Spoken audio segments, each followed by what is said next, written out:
Muy buenas tardes, amados hermanos. Dios bendiga abundantemente a cada uno de los que están presentes esta tarde aquí, también de aquellos hermanos que por motivos de salud, a veces por horarios de trabajo, de estudio, solo pueden llegar a conectarse, pero están allí pendientes del estudio, así como hermanos de otros lugares que también nos acompañan, como también muchas personas que están buscando la verdad, que quieren escuchar la palabra de Dios y también se están conectando a nuestra página de Facebook para poder escuchar, como digo, el mensaje de la clase y dándole seguimiento a nuestra serie de estudios Cristianismo de la Vida Diaria y nuestra lección número 2, Tome su cruz cada día.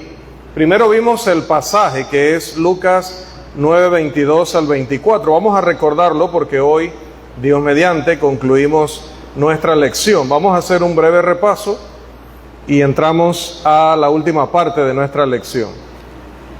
Por favor, 9:22 al 24 de el Evangelio según Lucas.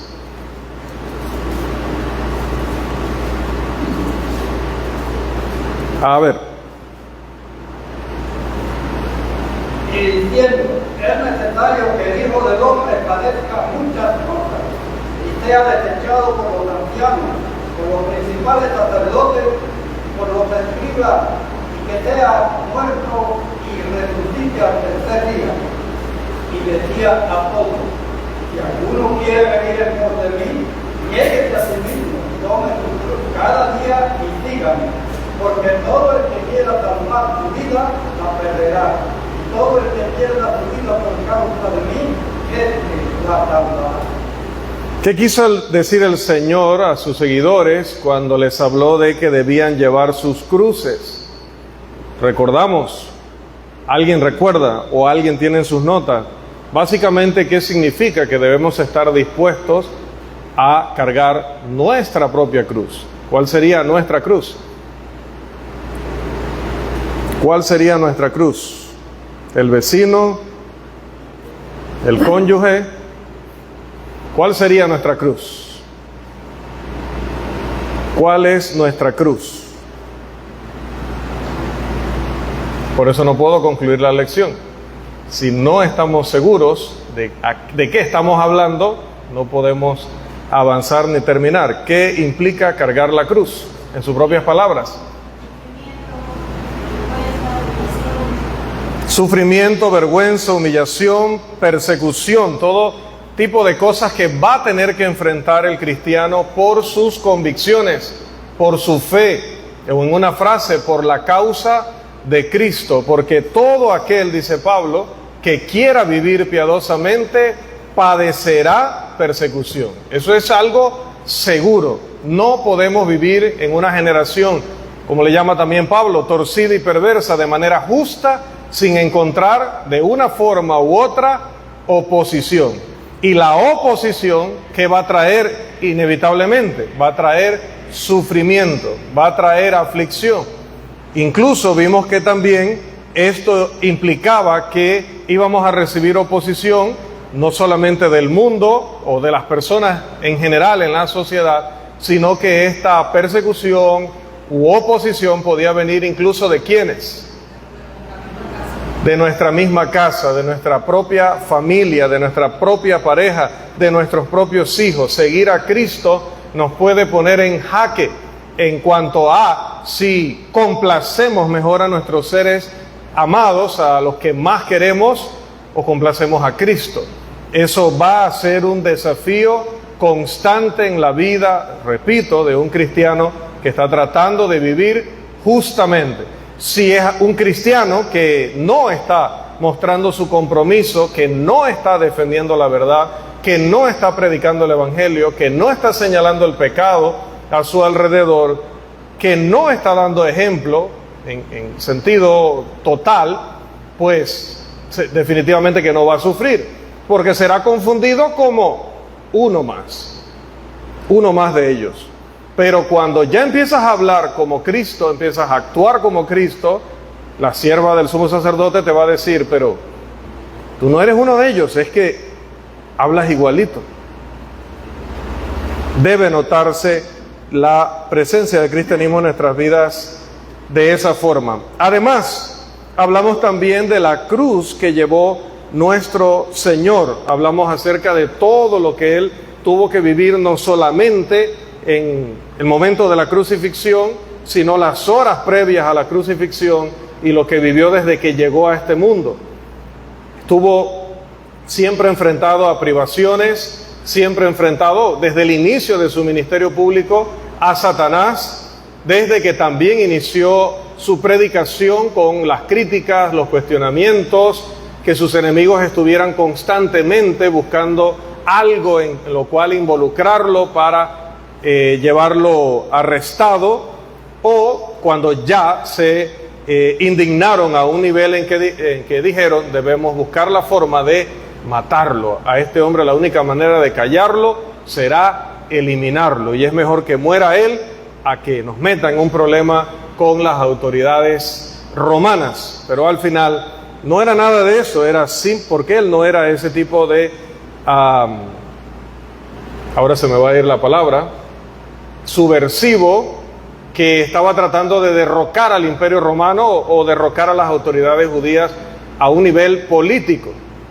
Él estaba tratando de conquistar los corazones de los hombres, porque el reino de Dios no es de este mundo, no es como los reinos de las naciones. Así que realmente él no era y ya me volvió la palabra, un sedicioso, no era culpable del delito de sedición. Él era alguien que estaba estableciendo, había venido para establecer un reino que nada tiene que ver con la naturaleza de los reinos de aquí. Pero padeció y fue acusado y fue llevado a la cruz como si hubiera sido culpable de ese delito, cuando sabemos que no era culpable de ese ni de ningún otro delito.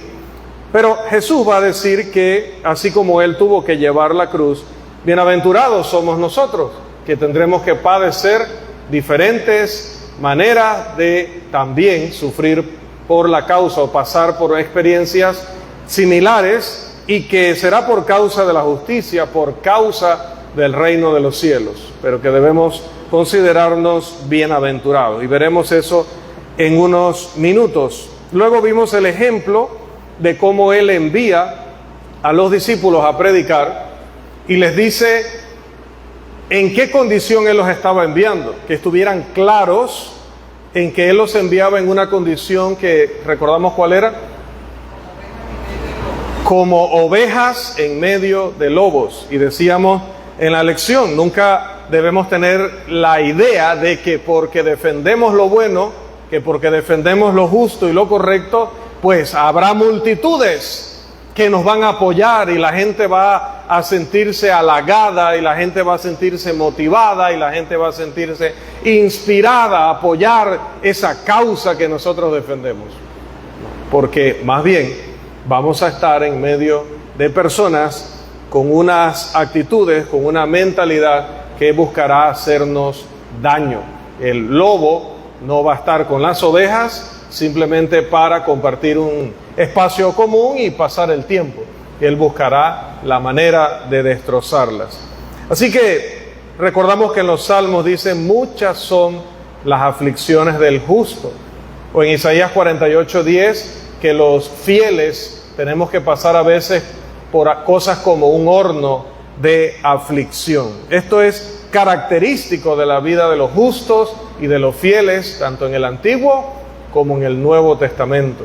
El apóstol Santiago va a decir en el capítulo 5 de su epístola que cuando enfrentemos todo este tipo de cosas, recordemos la paciencia de los profetas. Jesús también habló de los profetas que fueron antes que nosotros y que también sufrieron, se burlaron de ellos, los persiguieron de diferentes maneras, los ridiculizaron, no quisieron escuchar, más bien arremetieron contra ellos de muchas maneras, hasta que finalmente la mayoría de ellos tuvo que dar su vida por la causa. Jezabel, ¿qué dijo de Elías? Ella estaba sumamente airada contra el profeta Elías. ¿Y qué fue lo que dijo ella? ¿Qué fue lo que dijo Jezabel? Que le iba a comprar un helado, que lo iba a invitar a comer al palacio. ¿Qué dijo Jezabel? Mañana a esta hora tu cabeza no estará sobre tus hombros. A esta hora.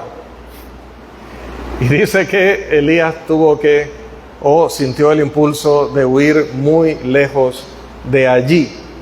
Hermanos, la razón por la cual estamos aquí es la razón que motivó a Moisés a darle la espalda a todo lo placentero, a la vanidad, a la gloria de los hombres, y dice que eligió ¿qué? Sufrir aflicción con el pueblo de Dios, sufrir los vituperios de Cristo. ¿Por qué? Porque él tenía delante, ¿qué cosa? La recompensa.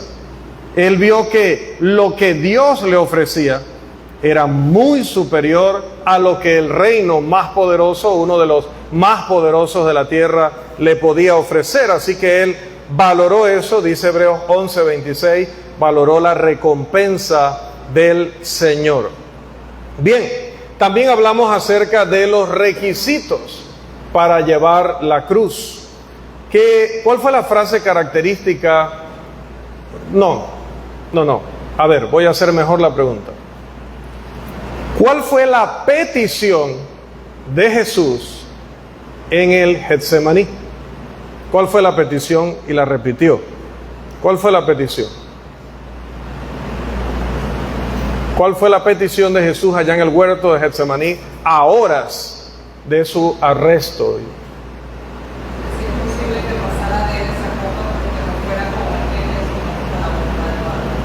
La primera, pase de mí esta copa.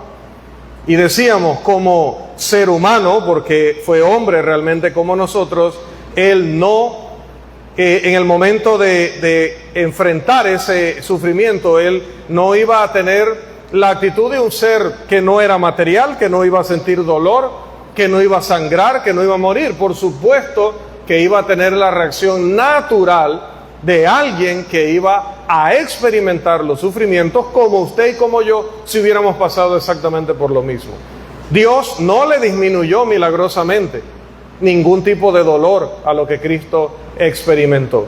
Él probó todo eso exactamente como cualquier reo del Imperio Romano condenado a la crucifixión, que hubiera recibido todo ese proceso de golpes, varillazos, latigazos, cortadas y todo lo involucrado, y luego en la cruz, lo que hubiera vivido cualquiera de nosotros o de ellos. Hermanos, no era que él estaba allí en esa cruz y por el poder de Dios él no sentía nada. Realmente sufrió a lo sumo todo el peso, como dice Isaías 53, de nuestras culpas y pecados. Dice que él fue molido por nuestras transgresiones. Él, hermanos, lo vimos, dice Isaías, como alguien sobre quien había caído la ira de Dios de una manera rotunda, contundente, abrumadora, parafraseando, ¿no? Pues todo eso verdaderamente lo experimentó. ¿Y qué pasa si usted sabe lo que va a vivir? Está claro en todo lo que va a sufrir. Por supuesto que se va a poner como Jesús. Pase de mí esta copa. Pero luego, sabiendo él que no hay manera de servir a Dios, sino empezando por negarnos a nosotros mismos, para poder poner por delante de todo y de todos la voluntad de Dios, luego dijo, pero que no se haga como yo quiero, sino como tú. Amén. Entonces, esto nos lleva, hermanos, a hablar acerca del gozo de la cruz. Y decíamos, citando Hebreos capítulo 12, versículo 2, que lo que mantuvo a Jesús en la cruz no fue el alivio de ángeles que estaban allí atendiéndole, pero que nadie podía ver. Lo que lo mantuvo en la cruz y soportando allí hasta que expiró no fue un poder sobrenatural que le evitaba el sufrimiento, mucho menos fue algo que intentaron los soldados para ayudarle. ¿Recuerdan? Darle una sustancia que podía aliviar el dolor, podía anestesiarlo. No lo quiso. Él iba a experimentar todo. No fue eso lo que lo mantuvo en la cruz, ni lo quiso siquiera. ¿Qué fue lo que lo mantuvo en la cruz? Dice la palabra: el gozo puesto delante de él. ¿Cuál gozo?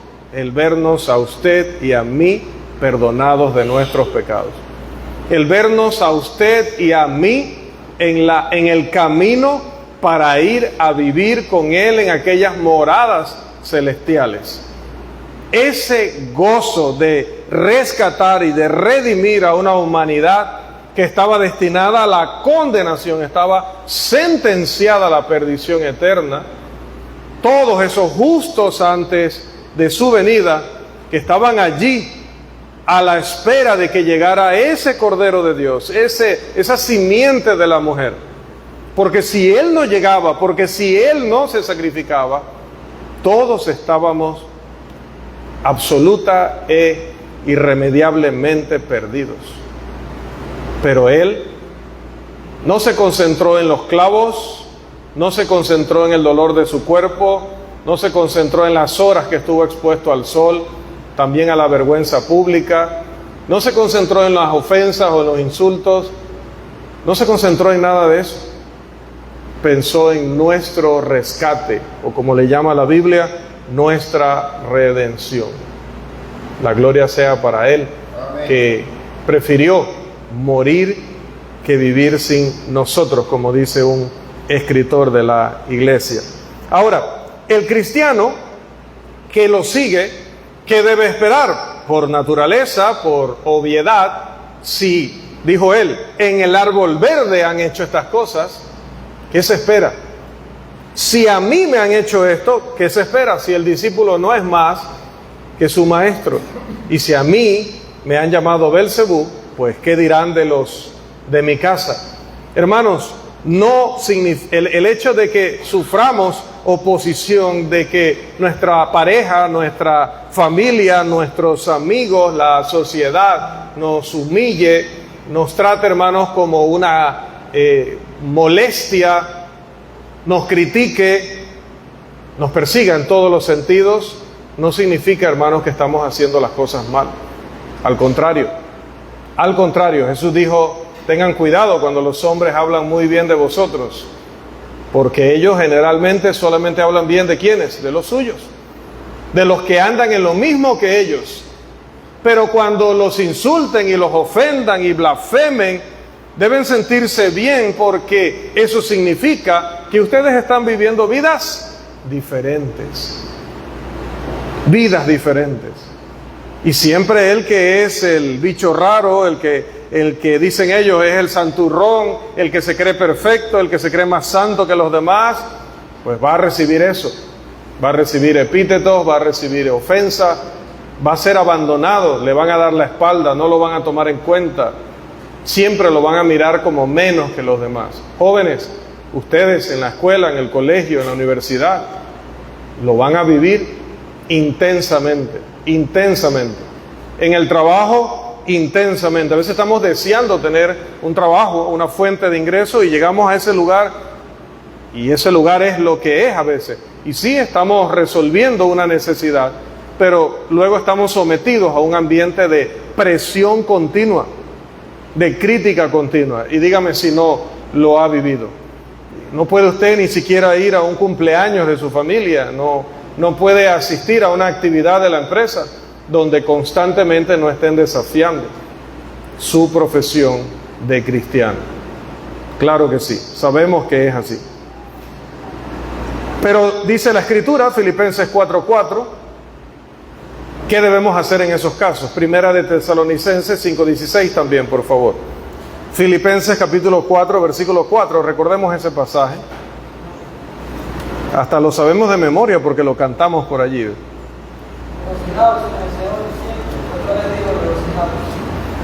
Y Primera de Tesalonicenses 5:16.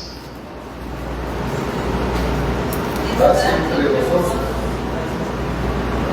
Estad siempre gozosos. Siempre, aunque nos persigan, aunque nos ofendan. Porque recuerde Mateo 5, 10 al 12. Pero ¿cómo, hermano? Pero si me acaban de ofender. ¿Cómo, hermano? Si me acaban de tirar la puerta. ¿Cómo? Me decía el hermano José, si nos hicieron así. No como le hacen a los aviones, lo contrario. Aquí no aterrice, aquí no es bienvenido, váyase. ¿Cómo me voy a sentir gozoso? Por eso es que yo no voy al evangelismo, porque eso de que a mí me cierren la puerta, no me contesten el saludo, me den excusa, me escuchen de mala gana, eso no va conmigo. Así que por eso yo no voy al evangelismo. Sí, sé que me voy a perder por eso, pero no importa, prefiero el infierno que me cierren la puerta. No, hermanos, cuando eso pasa, cuando nuestra familia nos dé la espalda, cuando nuestra pareja nos diga Cristo, no dicen Cristo, esa iglesia o yo, esos hermanos o yo, en ese momento, que nos lo digan nuestros amigos, familiares, quien sea, aplica este pasaje, Filipenses 4:4, regocijado en el Señor siempre. Y por si había dudas, le escribe a los de Tesalónica y les dice, estad siempre gozosos. Allá lo persiguieron a él. De allí tuvo que salir después de un súper alboroto que formaron los judíos incrédulos. Pero ¿cómo se sentía Pablo después de que prácticamente tuvo que salir huyendo de esa ciudad? ¿Cómo se sentía? A ellos les escribe y les dice, estad siempre gozosos. No pensaba Pablo, hemos fracasado. No hemos fracasado. Yo no sé si hubo bautismos o no hubo bautismos en Cerro Vaca, pero lo que sí sé es que la Iglesia de Cristo en Cerro Vaca no fracasó en su actividad porque el Evangelio fue predicado.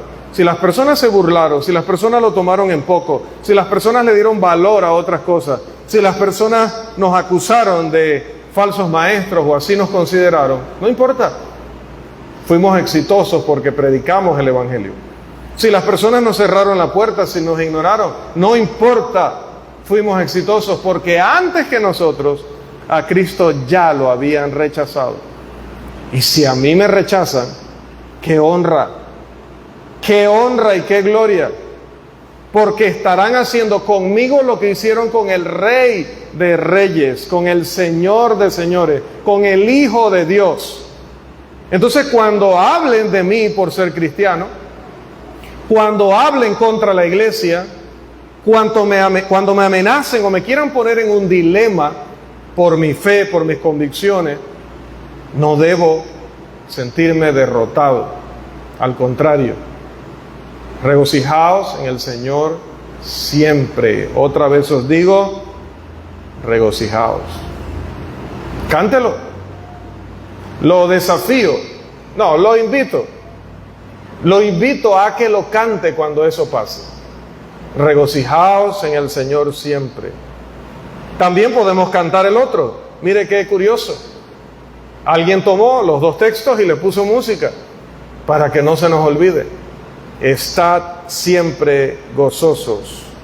¿Amén?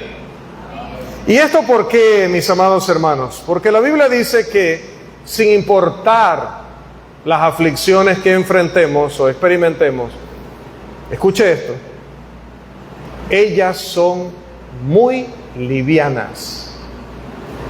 Diríamos nosotros, son balsitas. ¿Cómo es eso?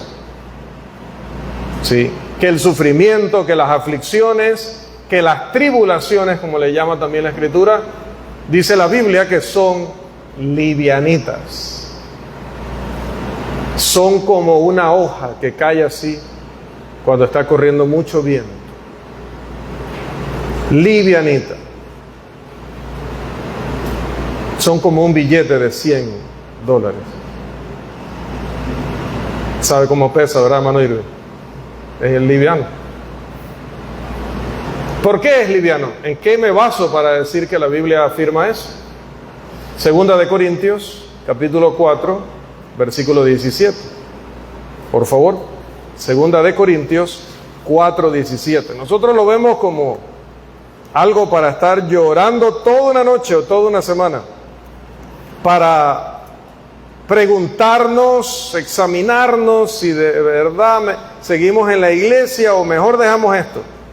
Yo no sabía que esto era así, mejor dejo esto, estoy asustado o asustada.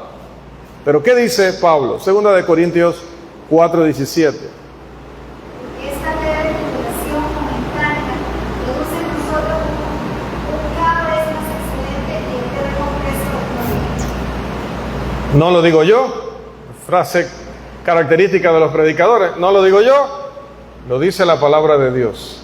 Esta leve tribulación, hermanos, leve tribulación. ¿Pero de qué estaba hablando Pablo?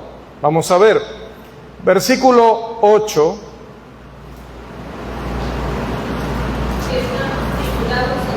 Al 11, 8 al 11.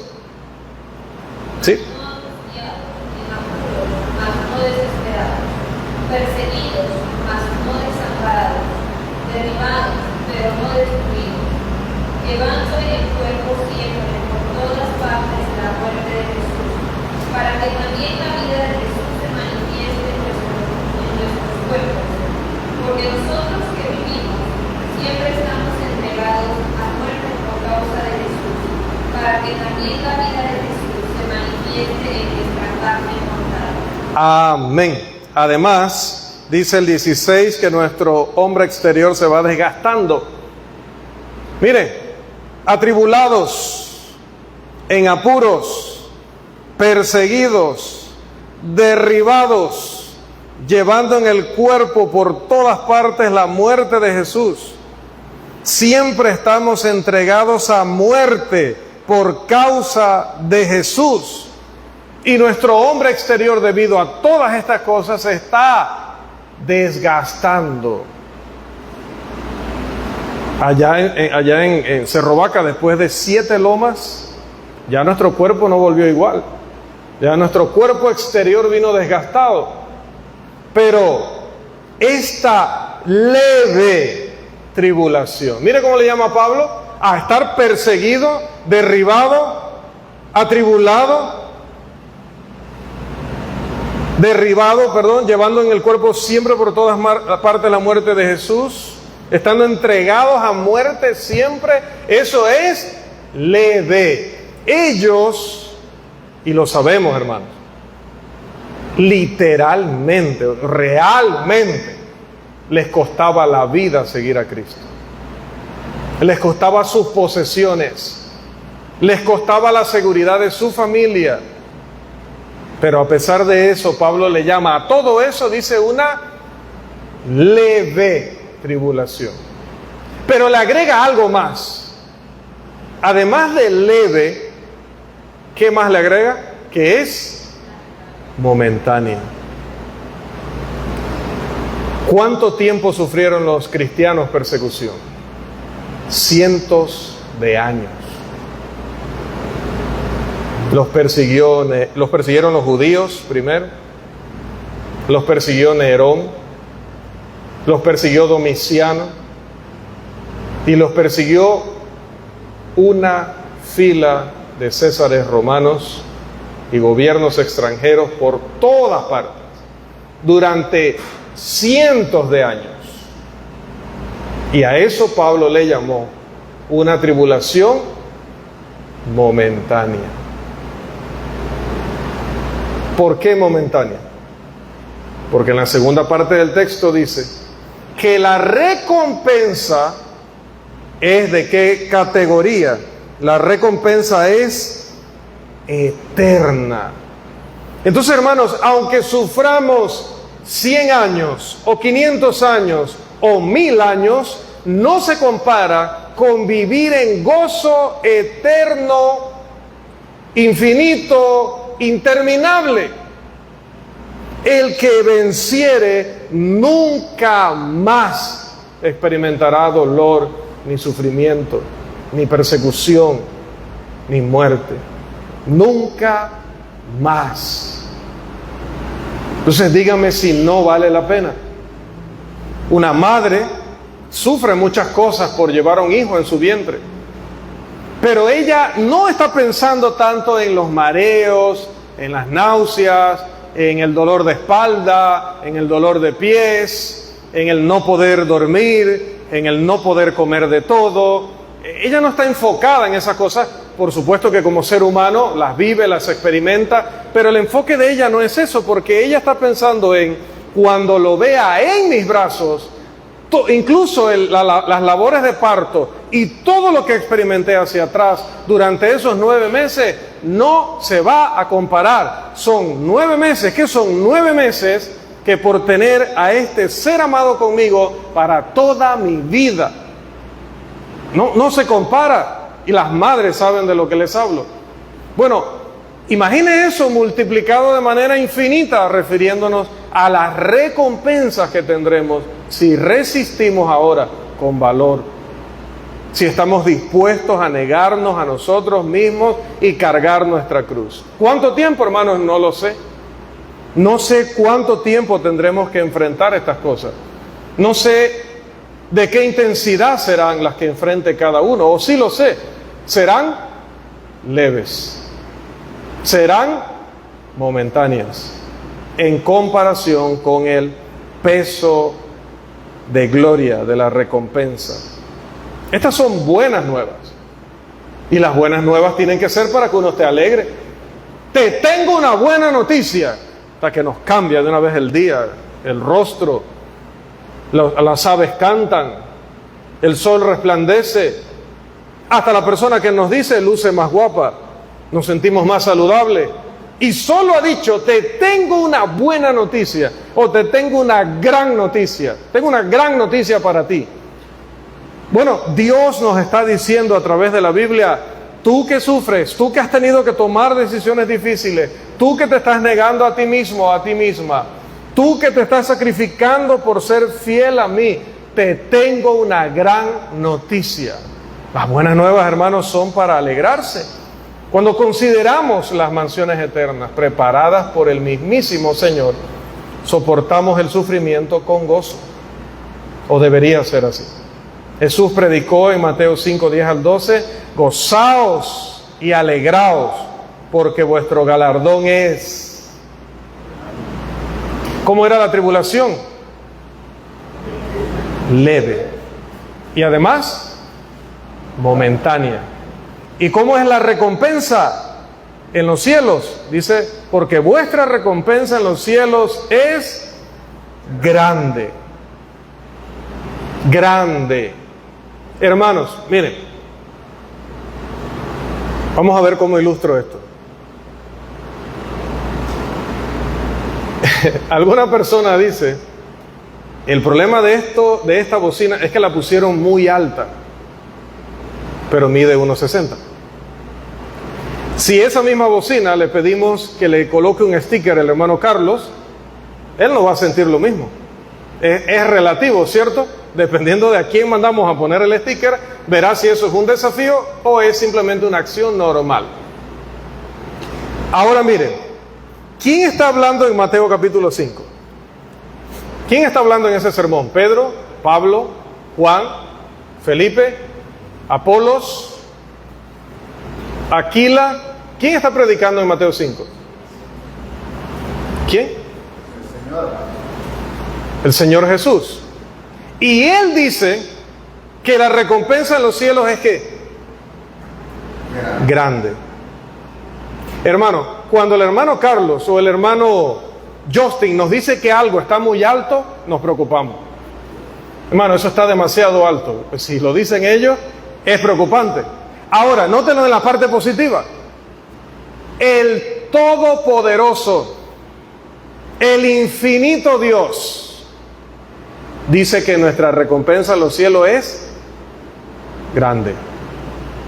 Oye, si Dios dice que es grande, ¿cuán grande será? Porque cuán grande es Él, también dice el himno. Hoy vienen esos días que traigo las letras de los himnos pegadas, ¿verdad?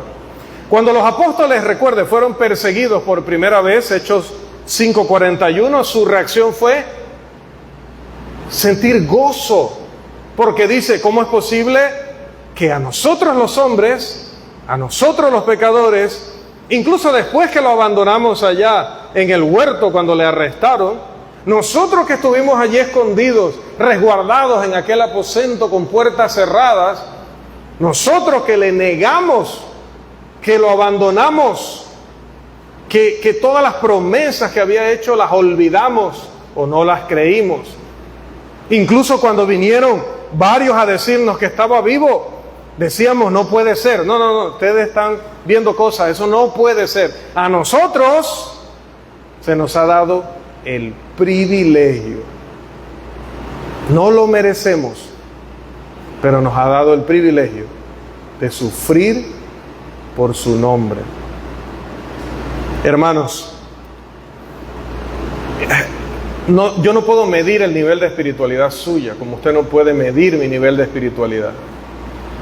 Pero la Biblia me dice que he madurado espiritualmente cuando llego al punto en que sufrir por la causa de Cristo no me desanima y no hace que pase por mi mente la posibilidad de entregar las armas y empezar a actuar como los enemigos para que estén bien con uno.